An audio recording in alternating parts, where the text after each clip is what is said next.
অক্ষয় তৃতীয়ার দিনে একটি রঙের দোকানের উদ্বোধন হলো। বর্ধমান শহরের পুলিশ লাইনের কাছে এই রঙের দোকানের উদ্বোধন করেন বর্ধমান পৌরসভার চেয়ারম্যান পরেশচন্দ্র সরকার। এছাড়া ওই রং কোম্পানির আধিকারিকরা হাজির ছিলেন। এদিন অনুষ্ঠান শেষে যে রঙের দোকান উদ্বোধন হলো সেই রঙের দোকানের মালিক কি বলছেন চলুন শুনে নিই।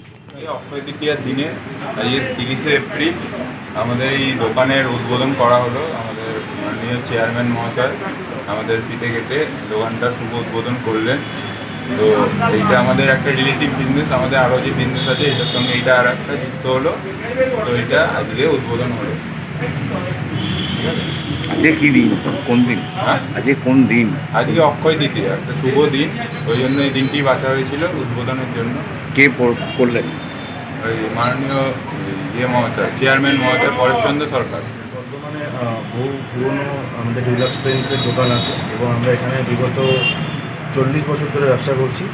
সো আজকে আমরা সরকার পেন্টসের সাথে আমরা যুক্ত হয়েছি। আজকে দোকানের উদ্বোধন হয়েছে শুভ অক্ষয় তৃতীয়াতে, আমরা সেই জন্য এখানে এসেছি এবং আশাবাদী আমরা যে এখানে যেখানে দোকানটা রয়েছে এদিকটাতে আমাদের সাকসেসফুল হিট আমরা পাবো। ঠিক আছে, তো অসংখ্য ধন্যবাদ।